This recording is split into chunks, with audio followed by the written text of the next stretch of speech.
Hello friends, मैं प्रज्ञा आप सभी का बहुत बहुत स्वागत करती हूँ आपके अपने चैनल द हिस्ट्री लाइब्रेरी में। फ्रेंड्स, आज हम करेंगे ऋग्वैदिक काल का पार्ट 2, मतलब लेवल 2। तो लेवल 2 हमारा, इसमें हमारे कुछ थोड़े से टफ़ क्वेश्चंस होते हैं जो हमारे पीजीटी के लिए बहुत इम्पॉर्टेंट होते हैं, टीजीटी के लिए भी इम्पॉर्टेंट है, और इसके अलावा ये जो हमारे हायर लेवल के एग्ज़ाम्स होते हैं उनके लिए भी ये बेस है। तो ये वाले क्वेश्चन ऑलमोस्ट सभी अच्छे लेवल के लिए इम्पॉर्टेंट क्वेश्चंस हैं। तो आपकी तैयारी अगर बहुत अच्छी है इस टॉपिक को लेके, तो यहाँ से हम पहले टेस्ट लेंगे, टेस्ट शुरू करेंगे, उनके आंसर्स आप अपनी नोटबुक में नोट डाउन करेंगे, और जब ये क्वेश्चंस हो जाएंगे तो इसी वीडियो में हम आगे इसके आंसर्स चेक करेंगे और उनके बारे में डिटेल से बात करेंगे। और फ्रेंड्स, अगर आपकी तैयारी अच्छी नहीं है और आप इसके थ्रू तैयारी करना चाहते हैं तो आप वीडियो को थोड़ी आगे से देखिएगा, जहाँ से क्वेश्चंस नंबर 1 नंबर 2 रिपीट हो रहे हैं। ठीक है, तो वहाँ से हमारा MCQs विद आंसर्स स्टार्ट हो रहे हैं। तो चलिए शुरू करते हैं आज का टेस्ट, और टेस्ट के लिए ऑल द बेस्ट। चलिए शुरू करते हैं। तो हमारा आज का पहला क्वेश्चन है, पूर्व वैदिक काल में निम्न में से कौन सा संस्थान समाज में संसाधनों के वितरण हेतु उत्तरदायी था? तो इसके ऑप्शन है आपके सभा, विदत, विश, समिति या जन। तो जैसे कि मैंने आपको पहले भी बताया है, आप आंसर्स इस फॉर्म में नोट डाउन कीजिएगा, जैसे मैंने इस तरीके से आपको बताया हुआ है पहले भी। ठीक है, इस तरीके से आप 1 का ए या 1 का बी इस तरीके से करके नोट डाउन कीजिएगा। तो फटाफट से क्वेश्चन 1 का आंसर नोट डाउन कीजिए, हम चलते हैं क्वेश्चन 2 की तरफ। एंड फ्रेंड्स, अगर आपको इसकी स्पीड तेज लग रही हो वीडियो की, तो आप इसको बीच में पॉज करके भी अपने आंसर्स नोट डाउन कर सकते हैं। नेक्स्ट क्वेश्चन है हमारा, एक तरफ प्राचीन नगर दिए हुए हैं और दूसरी तरफ उनकी स्थिति दी हुई है कि वो किस जगह पर हैं या किस जगह पर हुआ करते थे। ओके, तो यहाँ पे पुष्कलावती, शाकल, ताम्रलिप्ति और विजयपुरी दिया गया है, और यहाँ पर दिए गए हैं आपको विजयपुर, सियालकोट, तामलुक और धरनीकोट। तो इसमें से आपको बताना है कौन सा सुमेलित नहीं है। तो इसमें से 3 सही सुमेलित हैं और 1 सुमेलित नहीं है, तो आपको उसका आंसर देना है। Moving to the next question. Next question हमारा एसरेशन वाला है। तो यहाँ पर कथन दिया हुआ है कि सिंधु तथा हिंदकुश के मध्य पड़ने वाले भूभाग को सांस्कृतिक दृष्टि से लगभग पूरे हिंदू काल में भारत का हिस्सा कहा जाता था। ठीक है, सिंधु और हिंदकुश के मध्य।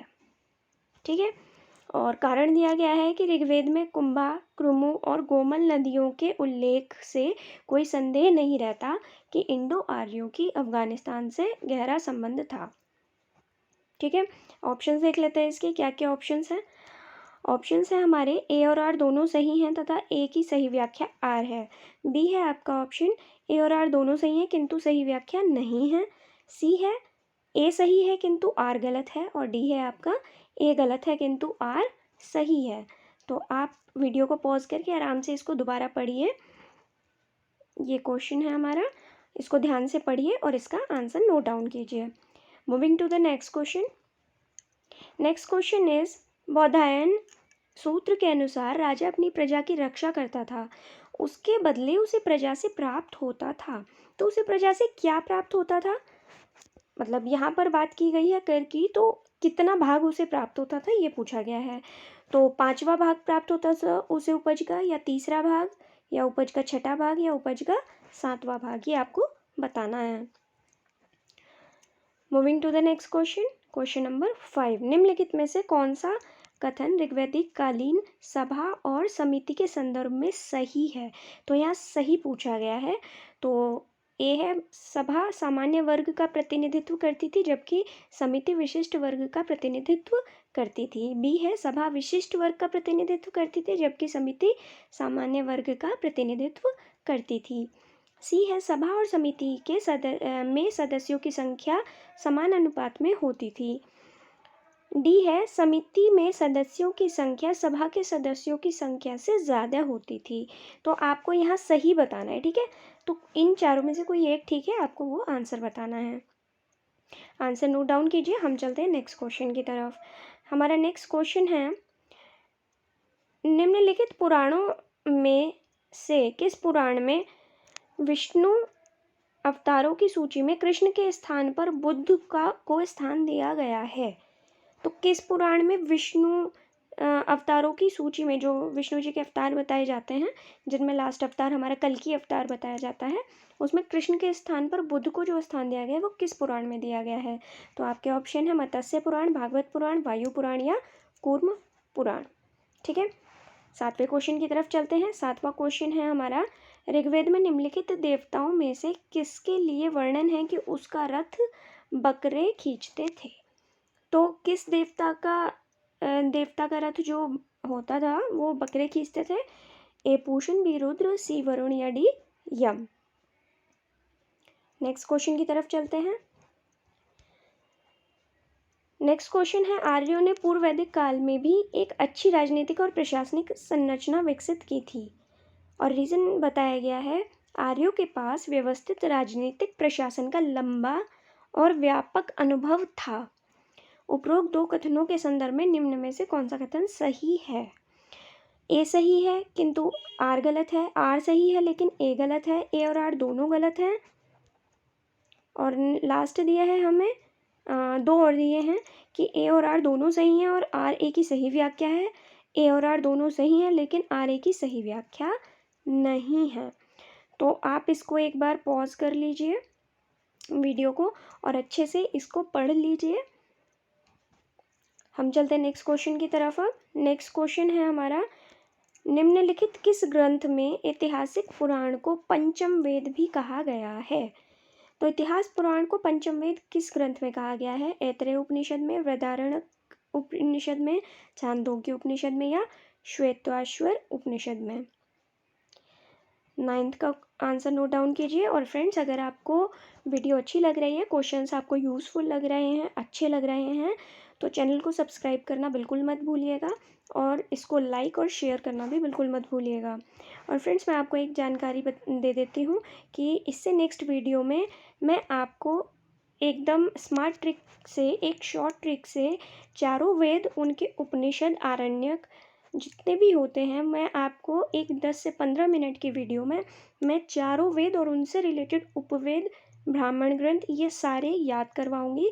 तो आप चैनल को सब्सक्राइब कर लीजिए, बेल नोटिफिकेशन आइकन पर प्रेस कर लीजिए ताकि वो वीडियो अपलोड होते ही आपको उसका नोटिफिकेशन मिल जाए और आप उसका फ़ायदा उठा सकें, उसका लाभ उठा सकें। ठीक है, तो नेक्स्ट क्वेश्चन है हमारा 10वां क्वेश्चन, अयोध्या का उल्लेख सर्वप्रथम कहाँ मिलता है? ऋग्वेद में, अथर्ववेद में, रामायण में या महाभारत में? नेक्स्ट क्वेश्चन है हमारा, पूर्व वैदिक काल में भूमि का स्वामित्व किसके पास होता था? तो यहाँ बात हो रही है पूर्व वैदिक काल की, ये ध्यान रखिएगा। निजी व्यक्ति के पास होता था, छोटे परिवार के पास, संपूर्ण कबीले के पास या उपरोक्त में से कोई नहीं? तो 11th का आंसर नोट डाउन कीजिए। हम चलते हैं नेक्स्ट क्वेश्चन की तरफ। हमारा नेक्स्ट क्वेश्चन है, ऐतरेय ब्राह्मण के अनुसार कहाँ के शासक सम्राट की उपाधि धारण करते थे? उत्तर कुरु के, उत्तर मद्र के, भोज के या प्राच्य के? तो सम्राट उपाधि कहाँ के शासक धारण करते थे, ये आपको बताना है।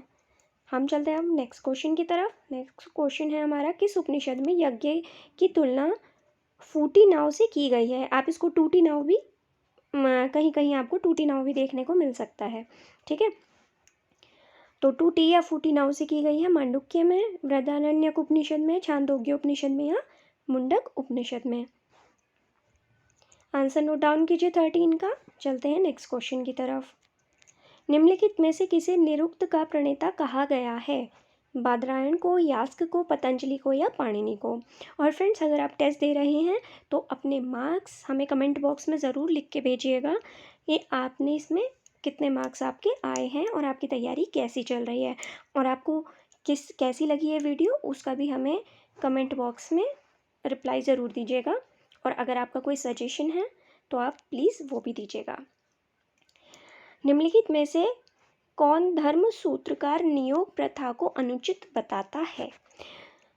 नियोग प्रथा क्या होती थी, ये मैं आपको आगे जब हम डिटेल में इसके आंसर्स करेंगे तब बताऊंगी, अगर आपको नहीं पता है तो यहाँ ऑप्शंस हैं आपके, गौतम, आपस्तंभ, बौधायन और D Vashishtha. Moving to the next question. Yajnavalkya एवं मैत्री को दार्शनिक संवाद का दार्शनिक यहाँ का आएगा का दार्शनिक संवाद किस उपनिषद में वर्णित है? बृहदारण्यक उपनिषद में, श्वेताश्वर में, छांदोग्य में या कौशितिकी में? 17 क्वेश्चन की तरफ चलते हैं। 17th क्वेश्चन है हमारा, निम्नलिखित में से कौन सी बात ऋग्वैदिक स्त्रियों के संदर्भ में सही नहीं है? तो यहाँ ध्यान रखिएगा, सही नहीं है पूछा है, ठीक है। तो वे सभा की कार्यवाही में भाग लेती थी, वे यज्ञों का अनुष्ठान करती थी, वे युद्धों में सक्रिय भाग लेती थी, वे रजस्वला होने के पहले ही उनका विवाह हो जाता था। रजस्वला मतलब जब लड़कियां बड़ी हो जाती है जैसे कहते हैं, तो उससे पहले उनका विवाह हो जाता था, मतलब चाइल्ड मैरिज जिसे हम कहते हैं। तो यहाँ इस लाइन से मतलब है चाइल्ड मैरिज का, ठीक है। और यहाँ ध्यान रखिएगा, ऋग्वैदिक स्त्रियों की बात हो रही है, यहाँ पर्टिकुलरली कोई उत्तर वैदिक काल की स्थिति के बारे में बात नहीं हो रही, क्योंकि उत्तर वैदिक काल में और ऋग्वैदिक काल में डिफरेंस आ गया था। 18th क्वेश्चन है हमारा, निम्नलिखित में से कौन सा वेद अंशतः गद्य में लिखा गया है? ठीक है, तो अंशतः गद्य आपको दिया जा सकता है या आपको गद्य और पद्य दोनों में लिखा गया है, ऐसा भी आपको क्वेश्चन में देखने को मिल सकता है। तो वो कौन सा वेद है? ऋग्वेद, सामवेद, यजुर्वेद या अथर्ववेद? नेक्स्ट क्वेश्चन की तरफ चलते हैं। क्वेश्चन नंबर 19 है, उत्तर वैदिक काल में प्राच्य देश के शासक कहे जाते थे। तो क्या कहे जाते थे? प्राच्य देश के जो शासक थे वो उन्हें क्या कहा जाता था? स्वराट, भोज, सम्राट या वैराट? नेक्स्ट क्वेश्चन की तरफ चलते हैं। नेक्स्ट क्वेश्चन है हमारा, सूची सुमेलित करनी है हमें। इसमें पूछा गया है ये किससे संबंधित है? श्वासूत्र, गृहसूत्र, धर्मसूत्र या और शुल्ब सूत्र? यज्ञ वेदी को मापना, बलि संबंधी अधिकार नियम और घरेलू अधिकार या धर्म अथवा विधि? तो ये इसके ऑप्शंस हैं, ये आप वीडियो को पॉज कर लीजिए और इसके ऑप्शंस को ध्यान से देख लीजिए। हम चलते हैं नेक्स्ट क्वेश्चन की तरफ। नेक्स्ट क्वेश्चन है हमारा, विदय माधव का अपने पुरोहित गौतम राहुगण के साथ पूर्व दिशा की ओर जाने का कथानक निम्नांकित किस में उल्लेखित है? तो गौतम राहुगण का जो हमारा विदय माधव और गौतम राहुगण का जो कथानक है वो काफ़ी फेमस है। तो वो किस में है? गोपद ब्राह्मण में, बृहदारण्यक उपनिषद में, शतपथ ब्राह्मण में या ऐतरेय ब्राह्मण में? 22nd क्वेश्चन की तरफ चलते हैं। महाजल प्लावन की कथा जिसमें देवी मत्स्य द्वारा मनु की रक्षा करने का विवरण है, किस ग्रंथ में उपलब्ध है?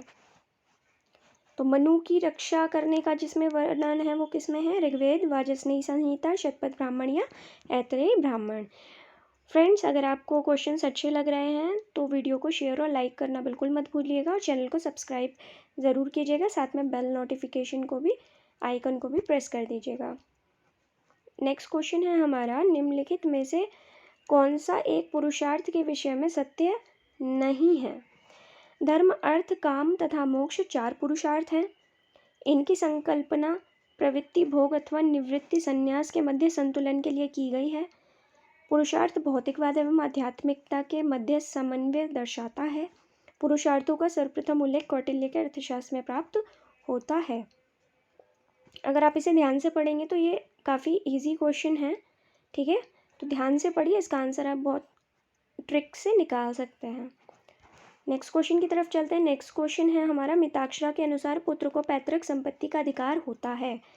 तो किस तरीके का अधिकार होता है? उसे जन्म लेते ही, उसके पिता के संन्यास ग्रहण करने के बाद, या उसके पिता की मृत्यु के बाद, या उसके माता और पिता दोनों की मृत्यु के बाद? तो यह बात हुई है मिताक्षरा की, ठीक है, तो ये ध्यान रखिएगा। नेक्स्ट क्वेश्चन की तरफ चलते हैं। नेक्स्ट क्वेश्चन है हमारा, भारतीय राष्ट्रीय प्रतीक चिन्ह में अंकित सत्यमेव जयते यहाँ से लिया गया है? बृहदारण्यक उपनिषद, ऐतरेय उपनिषद, मुंडक उपनिषद या तैत्तिरीय उपनिषद? ये तो काफ़ी फेमस है गाइस, और ये क्वेश्चन आपका बिल्कुल भी गलत नहीं होना चाहिए, ठीक है। चलते हैं नेक्स्ट क्वेश्चन की तरफ। नेक्स्ट क्वेश्चन है हमारा, ऋग्वेद में किस नदी को अम्बितमे, नदीतमे और देवीतमे कहा गया है? सिंधु, वितस्ता, पुरुषणी या सरस्वती? 27th क्वेश्चन की तरफ चलते हैं। 27th क्वेश्चन है हमारा, निम्नलिखित में से कौन सा एक कथन ऋग्वैदिक स्त्रियों के लिए असत्य है? यहाँ पे फिर ऋग्वैदिक स्त्रियों की बात हुई है, ठीक है। कन्याओं को अपना पति चुनने की पूर्ण स्वतंत्रता थी। ऋग्वैदिक युग में बाल विवाह प्रचलित नहीं था।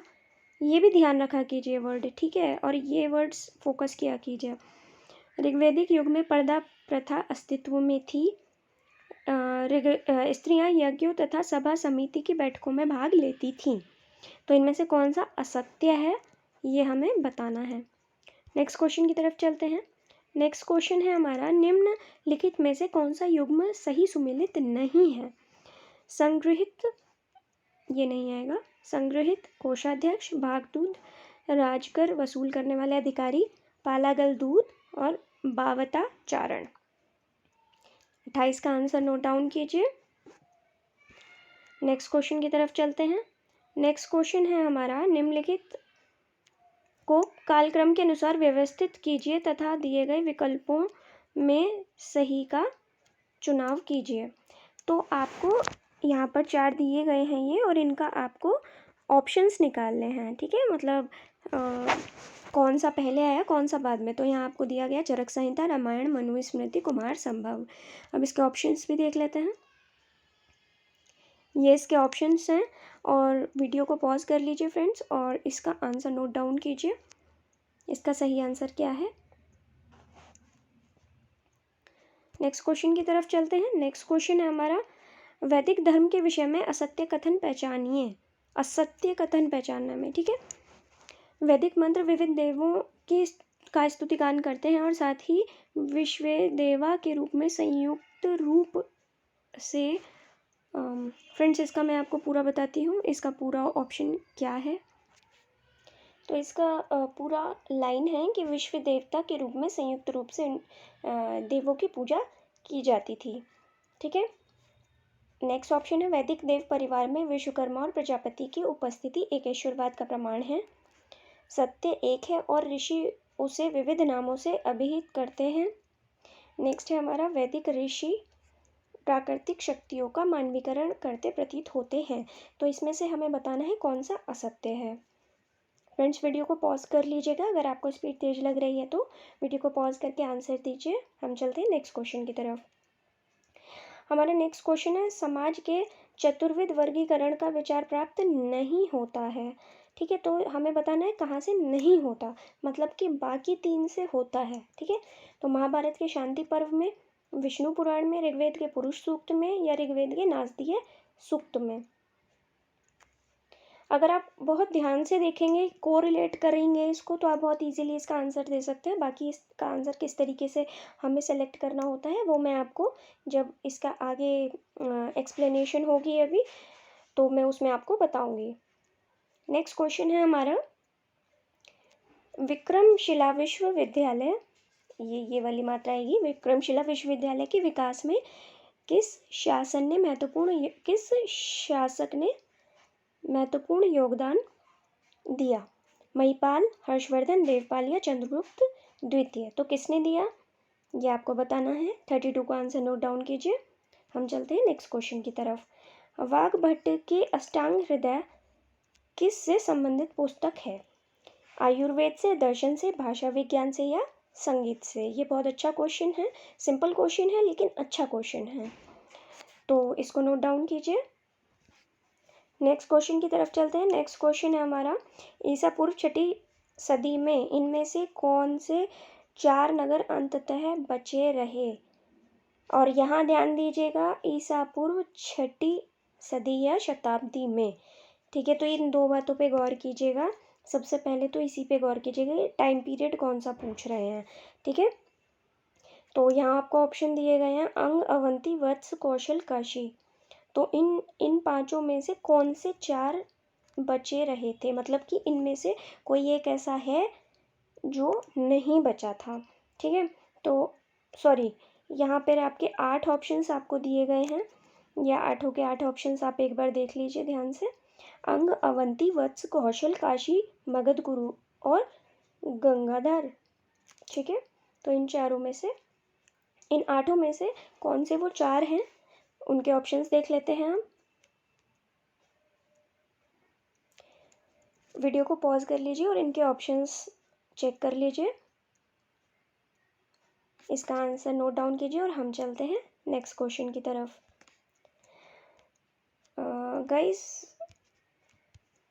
35वां क्वेश्चन है हमारा, 7 स्वरों सारे गामा, जो हमारे सारे गामा पाधानी से होते हैं, उनकी जानकारी हमें किस वेद में मिलती है? ऋग्वेद में, यजुर्वेद में, सामवेद में या अथर्ववेद में? आई होप आपको क्वेश्चंस अच्छे लगे होंगे, और अच्छे लगे हों तो सब्सक्राइब करना, लाइक करना और शेयर करना बिल्कुल मत भूलिएगा। अब हम चलते हैं इनके आंसर्स की तरफ। तो इसके आंसर्स यहाँ शुरू होते हैं। यहाँ आपको 5 ऑप्शंस दिए गए थे। पूर्व वैदिक काल में निम्नलिखित में कौन सा संस्थान समाज में संसाधनों के वितरण हेतु उत्तरदायी था? तो वो था विदत। ठीक है, तो विदत जो थी, और ये भी याद रखिएगा, जो विदत थी वो सबसे प्राचीन संस्था मानी जाती है वैदिक काल की। ठीक है, नेक्स्ट क्वेश्चन की तरफ चलते हैं। नेक्स्ट क्वेश्चन में पूछा गया है, कौन सा युग्म सही सुमेलित नहीं है?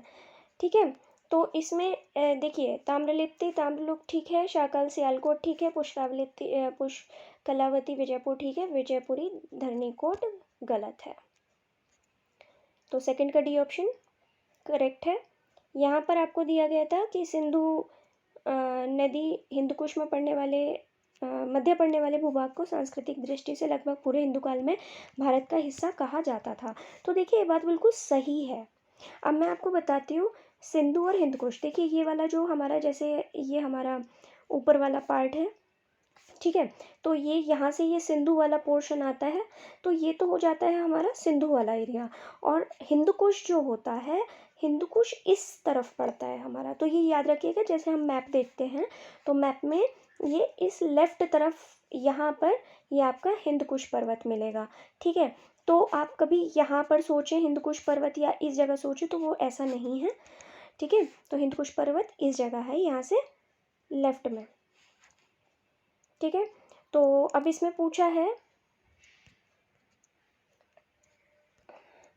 ऋग्वेद में कुंभा, क्रुमु और गोमल नदियों के उल्लेख से कोई संदेह नहीं करता कि इंडो आर्यों का अफगानिस्तान से गहरा संबंध था। तो ये भी बिल्कुल करेक्ट बताया गया है। तो अब इसका आंसर यही है कि दोनों सही हैं तथा एक ही सही व्याख्या आर है। ठीक है फ्रेंड्स, तो यहाँ पे बिल्कुल सही ऑप्शन आपको दिया है। नेक्स्ट क्वेश्चन की तरफ चलते हैं। 3 का ए ऑप्शन करेक्ट है। 4th की तरफ चलते हैं। 4th है हमारा, बौधायन सूत्र के अनुसार राजा अपनी प्रजा की रक्षा करता था, जिसके बदले उसे मिलता था क्या? उसको मिलता था छठा भाग। मतलब उस समय में जो कर था, जो टैक्स था, वो क्या था? 1/6 था। ठीक है, तो आपको घुमा के ट्विस्ट करके इसका वो दिया गया है। आपको ये दे दिया, बौधायन सूत्र के अनुसार नॉर्मली पूछा गया है कि उस टाइम टैक्स रेट क्या था, तो 1/6 था। सी ऑप्शन करेक्ट है 4th का। नेक्स्ट पर चलते हैं। नेक्स्ट है हमारा, निम्नलिखित में से कौन सा कथन ऋग्वेद कालीन सभा और समिति के संदर्भ में सही है? तो यहाँ पर बी ऑप्शन बिल्कुल करेक्ट है। सभा जो होती थी वो विशिष्ट वर्गों के लिए होती थी, और जो समिति होती थी वो सामान्य वर्गों का प्रतिनिधित्व करती थी। ठीक है, नेक्स्ट क्वेश्चन की तरफ चलते हैं। नेक्स्ट क्वेश्चन है हमारा, निम्न पुराणों में से किस पुराण में विष्णु अवतारों की सूची में कृष्ण के स्थान पर बुध को स्थान दिया गया है? तो वायु पुराण में कृष्ण के स्थान पर बुध को स्थान दिया गया है। नेक्स्ट क्वेश्चन की तरफ चलते हैं। 6 का सी ऑप्शन करेक्ट है। नेक्स्ट ऑप्शन है हमारा, ऋग्वेद में निम्नलिखित देवताओं में से किसके लिए वर्णन है कि उसका रथ बकरे खींचते थे? तो पूषण का। तो पूषण को ही जो पशु होते हैं, पशुओं का देवता माना गया है। ठीक है, तो 7th का ये ऑप्शन करेक्ट है। नेक्स्ट चलते हैं। नेक्स्ट आपको दिए गए थे एसरेशन वाला क्वेश्चन कि आर्यों ने पूर्व वैदिक काल में भी एक अच्छी राजनीतिक व्यवस्था संरचना विकसित की थी? तो नहीं की थी। उनका नॉर्मली एक गण वगैरह संघ के हिसाब से चल रहा था। कोई इनका ऐसा नहीं था कि मंत्रिपरिषद था, कुछ इनका बहुत अच्छा था, तो ऐसा कुछ नहीं था। ठीक है, नेक्स्ट इसका रीज़न दिया, आर्यों के पास व्यवस्थित राजनीतिक प्रशासन का लंबा और व्यापक अनुभव था। तो इन्होंने क्या बात करी है? राजनीतिक प्रशासन का। तो भाई आर्यों के पास कहाँ से आया? इससे पहले वो जो सभ्यता थी हमारी, हड़प्पा सभ्यता थी। ठीक है, तो हड़प्पा सभ्यता में कुछ ऐसा प्रशासन तो चलता ही नहीं था। सबका इंडिविजुअली सब कुछ होता था, या हद से हद कोई ग्रुप होता होगा छोटा सा। तो ये भी इसका गलत है। तो दोनों ही गलत हैं, तो इसका ऑप्शन सी सही है। 8th का सी ऑप्शन बिल्कुल करेक्ट है। नेक्स्ट है आपका, निम्नलिखित में किस ग्रंथ में इतिहास पुराण को पंचम वेद कहा गया है? तो पंचम वेद कहा गया है छांदोग्य उपनिषद में। ठीक है, तो पंचम वेद छांदोग्य, ठीक है, ये याद रखिएगा। 9 का सी ऑप्शन है। नेक्स्ट चलते हैं क्वेश्चन नंबर 10 की तरफ। अयोध्या का उल्लेख सर्वप्रथम कहाँ मिलता है? तो अयोध्या का उल्लेख सर्वप्रथम मिलता है अथर्ववेद में। ठीक है, तो आप इस तरीके से कुछ इसको कनेक्ट करके पढ़ सकते हैं कि अथर्ववेद में ही सारे जितने भी आपके कृषि वगैरह के बारे में भी बात हुई है, और इसके अलावा जो आपके कर्मकांड वगैरह हैं, जितने आपके जादू टोना वगैरह है, सब कुछ उसमें बात हुई है। तो अयोध्या को आप इस तरीके से कुछ कनेक्ट करके याद कर सकते हैं। 10th का भी करेक्ट ऑप्शन है। नेक्स्ट क्वेश्चन है, पूर्व वैदिक काल में भूमि का स्वामित्व किसके पास होता था? तो वो होता था संपूर्ण कबीले के पास। इसीलिए हमने बात करी कि वहाँ पर कोई राजनीतिक व्यवस्था नहीं थी, क्योंकि वहाँ पर कबीले का स्वामित्व माना जाता था। तो 11th का सी बिल्कुल करेक्ट ऑप्शन है। नेक्स्ट है हमारा, ऐतरेय ब्राह्मण के अनुसार कहाँ के शासक सम्राट की उपाधि धारण करते थे? तो प्राच्य के जो शासक होते थे वो सम्राट की उपाधि धारण करते थे। इसको आप फ्रेंड्स, मैं आपको चारों बता देती हूँ, चारों पांचों बता देती हूँ, आप इस तरीके से याद कर सकते हैं। देखिए ये ईस्ट है, तो ईस्ट में कहा जाता था सम्राट। ठीक है, तो ईस्ट को ही प्राच्य बोला गया है। और वेस्ट में थे स्वराट। और अगर हम बात करते हैं अपने नॉर्थ की, तो नॉर्थ में थे विराट। तो आप देखिए, विराट तो आपको बहुत इजीली याद हो सकता है कि विराट आप कैसे याद करेंगे? विराट कोहली से आप याद कर सकते हो। तो विराट कोहली हमें पता है कि हमारी तरफ से, हमारी इंडियन टीम की तरफ से वो साउथ के तो है नहीं, ठीक है, और वेस्ट के भी नहीं, तो हम विराट कोहली से विराट याद रख सकते हैं कि हमारे वाला जो नॉर्थ एरिया है वहाँ पे विराट है। ठीक है, और सौराष्ट्र से आप स्वराट याद रख सकते हैं। तो लास्ट जो हमारा बचता है वो बचता है भोज। ठीक है, तो ये है। और बीच में जो हमारा होता था वो हमें अलग से याद करने की ज़रूरत नहीं है। जो मध्य देश होता था, मध्य देश के शासक को राजा कहा जाता था। ठीक है, तो 12th का डी ऑप्शन बिल्कुल करेक्ट है। नेक्स्ट है, किस उपनिषद में यज्ञ की तुलना टूटी हुई नाव से की गई है? तो वो मुंडक उपनिषद में की गई है। और फ्रेंड, मुंडक उपनिषद में और क्या मिलता है? तो इसी में ही सबसे इम्पोर्टेंट वाली चीज़ मिलती है, जो है सत्यमेव जयते। ठीक है, तो सत्यमेव जयते, और जिसमें नाव की यज्ञ की तुलना टूटी फूटी नाव से की गई है। और इसी में ही विद्या का उल्लेख मिलता है 2 प्रकार का, परा और अपरा। परा और अपरा नामक 2 विद्याओं का भी उल्लेख इसी में ही हमको मिलता है, किसमें? मुंडक उपनिषद में। तो ये ध्यान रखिएगा। नेक्स्ट क्वेश्चन की तरफ चलते हैं। तो 13 का डी ऑप्शन करेक्ट है। नेक्स्ट क्वेश्चन की तरफ चलते हैं। निम्नलिखित में से किसे निरुक्त का प्रणेता कहा गया है? तो निरुक्त का प्रणेता कहा गया है यास्क को। ठीक है, यास्क को निरुक्त का प्रणेता कहा गया है।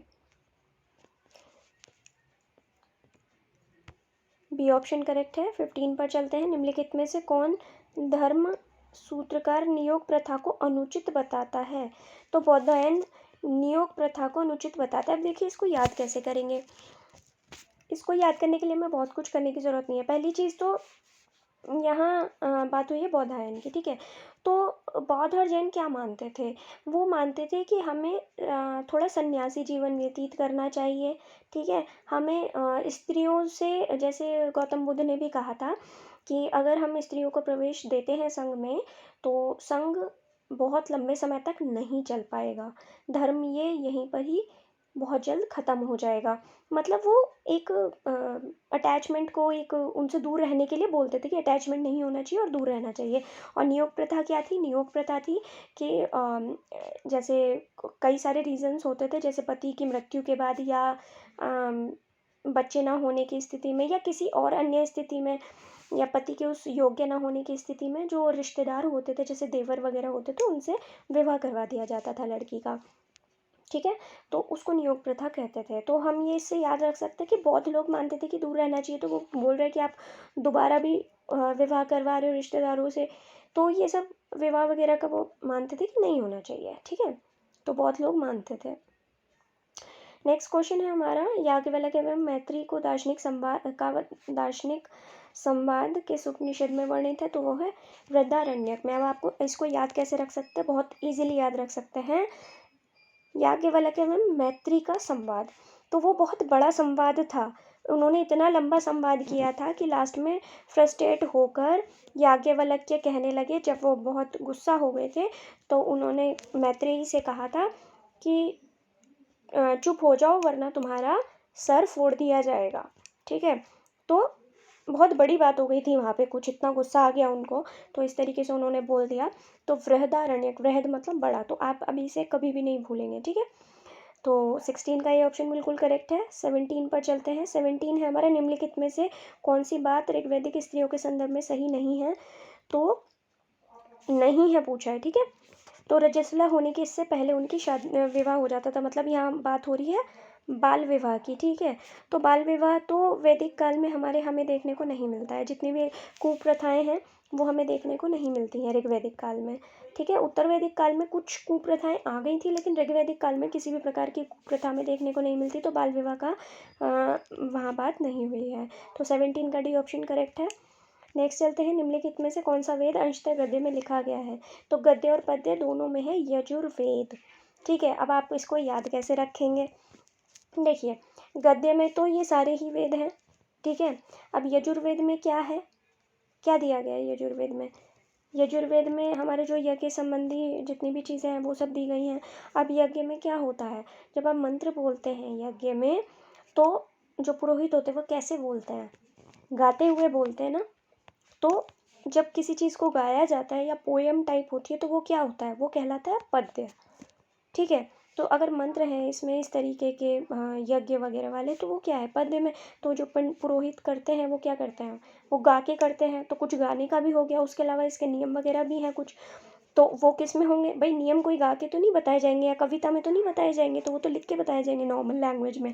ठीक है, तो पद्य एवं गद्य में कौन सा है? यजुर्वेद है। तो 18 का सी ऑप्शन करेक्ट है।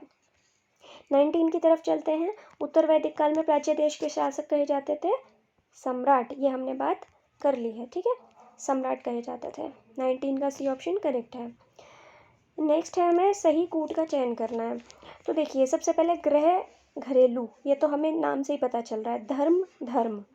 ठीक है, शुल्ब सूत्र था मैथमेटिक्स से रिलेटेड, तो यज्ञ वेदी को मापना, मापना मतलब मैथ्स की कुछ कैलकुलेशन होगी, उसको मापेंगे इतने इंच इतने इंच। ठीक है, तभी कर पाएंगे। तो ये हो गया। अब क्या बचता है हमारा? श्रौत सूत्र। तो श्रौत सूत्र हमारे बलि संबंधी नियम इसमें बताए गए हैं। तो ऑप्शंस में से देख लेते हैं कौन सा करेक्ट है। इसमें ऑप्शन ए करेक्ट है, तो यहाँ पर 20 का ए ऑप्शन करेक्ट है। 21st क्वेश्चन है, विदेह माधव अपने पुरोहित गौतम राहुगण के साथ पूर्व दिशा की ओर जाने का कथानक निम्नलिखित में किसमें उल्लेखित है? तो ये है हमारा विदेह माधव का शतपथ ब्राह्मण में। अब देखिए, आप याद कैसे करेंगे? पूर्व दिशा की ओर जाने का कथानक, पूर्व दिशा की ओर जा रहे हैं। ठीक है, तो क्या हो रहे हैं? ये मूव हो रहे हैं। अब मूव किस पे होते हैं? मूव होते हैं पथ पर, मतलब रास्ते पर ही तो होंगे ना। और साथ में जा रहे हैं विदेह माधव और गौतम राहुगण, तो शत मतलब साथ में जा रहे हैं, आप ऐसे याद कर सकते हैं। तो राहुगण जो बात की गई है, तो शतपथ ब्राह्मण आप ऐसे याद कर सकते हैं। तो राहुगण जो बात की गई है मतलब पथ पर जा रहे हैं, तो शतपथ। और कोई ऐसा हमारा उपनिषद या ब्राह्मण नहीं है जिसमें ऐसा नाम है। तो 21 का सी ऑप्शन बिल्कुल करेक्ट है। फ्रेंड्स, अगर आपको क्वेश्चंस अच्छे लग रहे हों, पढ़ाने का तरीका अच्छा लग रहा हो, समझाने का तरीका अच्छा लग रहा हो, तो वीडियो को लाइक, शेयर एंड सब्सक्राइब ज़रूर कर दीजिएगा। नेक्स्ट हमारा महाजल प्लावन की कथा निम्न जिसमें देवी मत्स्य द्वारा मनु की रक्षा का विवरण दिया गया है, वो किस में दिया गया है? वो भी शतपथ ब्राह्मण में दिया गया है। तो आप कैसे याद रख सकते हैं कि जो मनु थे वो किसी परेशानी में फंस गए थे, तब जो मत्स्य मतलब जल प्लावन मतलब जो बाढ़ आती है, तो मनु बाढ़ में फंस गए थे, तो देवी मत्स्य ने कहा, क्या कहा था कि उनकी रक्षा करने के लिए बोला था। अब मछली भाई कैसे आएंगी? आप मतलब याद रख सकते हैं, मैं याद करने का तरीका बता रही हूँ सिर्फ, कि मछली कैसे रक्षा करेगी। मछली ने कुछ ऐसे किया, मतलब भगवान से प्रार्थना की। देवी मत्स्य की बात हो रही है, तो देवी मत्स्य ने किसे भेज दिया? गौतम राहुगण को, विदेह माधव और गौतम राहुगण को। ठीक है, तो विदय माधव और गौतम राहुगण और मनु की रक्षा, ठीक है, वो दोनों इनकी रक्षा करने के लिए आए। तो तीनों चीज़ें कहाँ हैं? शतपथ ब्राह्मण में, ठीक है। 22 का सी ऑप्शन करेक्ट है। 23 पर चलते हैं। निम्नलिखित में से कौन सा एक पुरुषार्थ के विषय में सत्य नहीं है? तो डी सत्य नहीं है, ठीक है। पुरुषार्थों का सर्वप्रथम उल्लेख कौटिल्य के शास्त्र में प्राप्त होता है, तो अर्थशास्त्र में प्राप्त नहीं होता है। जो भी हमारे पुरुषार्थ हैं, जो हमारे कर्म हैं, वो हमारे बहुत पहले से प्रचलित हैं, हमारे वैदिक काल से ही वो प्रचलित हैं।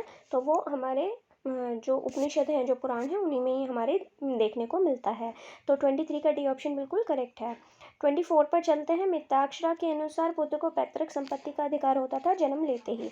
तो जैसे ही पुत्र का जन्म होता था, जैसे आज के टाइम में भी होता है कि अगर जो बच्चा जन्म लेता है वो अपने आप अधिकारी हो जाता है, बट हाँ, उसको आज के टाइम में अगर हम चाहें तो संपत्ति से बेदखल कर सकते हैं। तो वो कुछ सिस्टम अलग होते हैं, लेकिन जन्म के साथ ही उसको पैतृक संपत्ति में अधिकार हो जाता है, जैसे आज था। तो 24 का ए ऑप्शन करेक्ट है। 25 पर चलते हैं। भारत के राष्ट्रीय प्रतीक के चिन्ह में सत्यमेव जयते मुंडक उपनिषद से लिया गया है। ये मैंने अभी आपको पीछे बताया था। क्या क्या मिलता है इसमें? यज्ञ की जो तुलना की गई है टूटी नौका से की गई है, सत्यमेव जयते मिलता है, और परापरा विद्या के बारे में भी पता चलता है। तो 25 का सी ऑप्शन करेक्ट है। 26 पर चलते हैं। ऋग्वेद में किस नदी को अम्बितमे, नदीतमे और देवीतमे कहा गया है? तो सरस्वती को, क्योंकि सबसे ज़्यादा जो प्रमुख नदी थी वो हमारी सरस्वती नदी ही थी। सबसे ज़्यादा जिस नदी का उल्लेख हुआ है वो सिंधु और सरस्वती का हुआ है, ठीक है। और गंगा और यमुना का एक एक दो बार ही उल्लेख हुआ है। तो जो सबसे इम्पॉर्टेंट और पवित्र नदी मानी जाती थी वो सरस्वती मानी जाती थी, ठीक है। देवी तमे, देवी समान माना जाता था इसको, ठीक है। तो आप ऐसे भी याद रख सकते हैं, देवी, देवी कौन है इनमें से? सरस्वती, सरस्वती तो देवी है ही हमारी, ठीक है। आप ऐसे भी याद रख सकते हैं। तो 26 का डी ऑप्शन करेक्ट है। 27 की तरफ चलते हैं। निम्नलिखित में से कौन सा एक कथन ऋग्वैदिक स्त्रियों के लिए असत्य है? तो देखिए, मैंने आपको क्या बोला था, कोई भी बुरी जो वो थी प्रथा, वो उस समय अस्तित्व में नहीं थी, ठीक है। तो इन्होंने बोला है अस्तित्व में थी, मतलब ये झूठ है, उस समय पर्दा प्रथा नहीं थी, ठीक है। अब देखिए यहाँ पे एक चीज़ क्लियर रखिएगा, या ऋग्वैदिक की बात हुई है तो ऋग्वैदिक में देखिए पूर्व वैदिक और उत्तर वैदिक दोनों आते हैं, ठीक है। अब अगर हम बात करते हैं, इन्होंने कहा है बाल विवाह प्रचलित नहीं था, ठीक है। तो बाल विवाह के हमें कहीं कहीं उल्लेख मिलते हैं, ठीक है। नहीं, देखिए यहाँ पे लिखा है असत्य है, ठीक है, मतलब ये सत्य है। तो बाल विवाह प्रचलित नहीं था, ये बात सही है, नहीं था, ठीक है। और पति चुनने की स्वतंत्रता थी, ये भी बात सही है। और सभा समिति की बैठकों में भाग लेती थी, यज्ञों में भाग लेती थी, वो भी ठीक है, क्योंकि ऋग्वैदिक काल में तो लेती थी ना, वो मतलब पूर्व वैदिक काल में तो लेती थी, उत्तर वैदिक काल में बाद में उनकी स्थिति में गिरावट आई थी, ठीक है। तो 27 का सी ऑप्शन करेक्ट है। 28 का सही ऑप्शन जो है वो है बावता चारण, मतलब ये गलत है। बाकी पालागल दूध को बोलते हैं, भाग दूध राजस्व वसूल करने वाले अधिकारी को, संग्रहित मतलब संग्रह करने वाला, कर को संग्रह करने वाला, जो संग्रह करके रख लेता है अपने पास, ठीक है, जिसके पास संग्रह किया जाता है वो कोषाध्यक्ष। तो 28 का डी ऑप्शन करेक्ट है। नेक्स्ट चलते हैं। निम्नलिखित को कालक्रम के अनुसार व्यवस्थित कीजिए। तो देखिए, सबसे पहले इसमें से आती है हमारी मनुस्मृति आती है, ठीक है। ऑप्शंस भी मैं आपको साथ के साथ दिखा देती हूँ। सबसे पहले हमारी आती है मनुस्मृति, फिर हमारी आती है रामायण, ठीक है। नेक्स्ट हमारी आती है चरक संहिता, और लास्ट हमारी आती है कुमार संभव।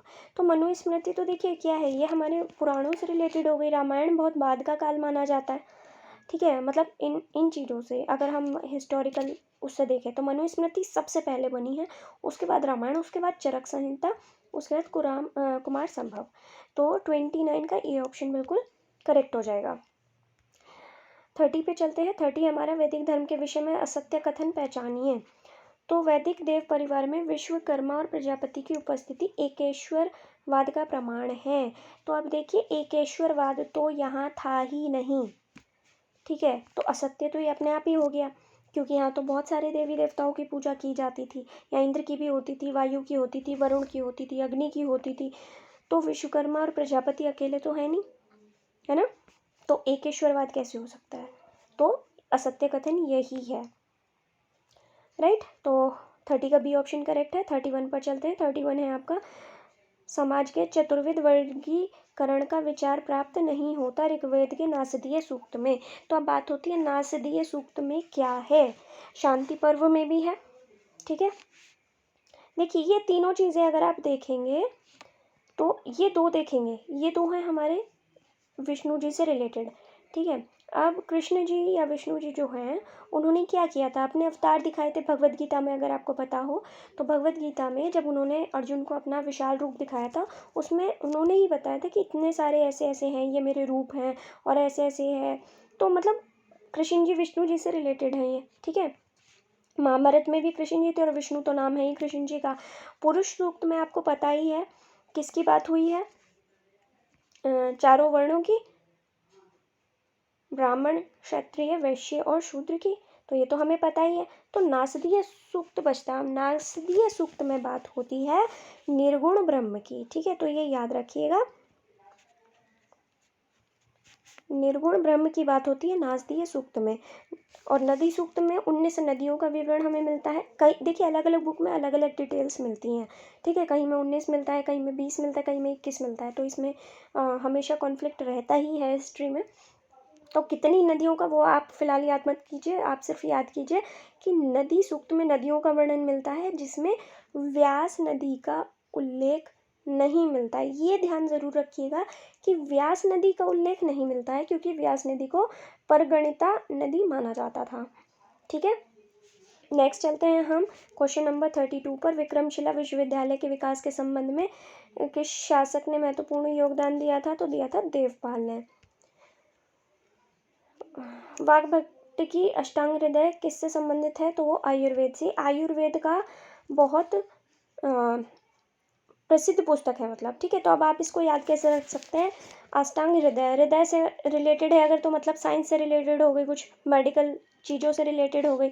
अष्टांग मतलब 8, उसको आप इस मतलब तरीका है सिर्फ ये कि आप याद रख सकते कि आपके हार्ट को आप अच्छा कैसे रखेंगे, हेल्दी कैसे रखेंगे। तो उसको उन्होंने 8 टाइप बताए, उन्होंने 8 टाइप नहीं बताए, मैं आपको याद करने का तरीका बता रही हूँ, ओके।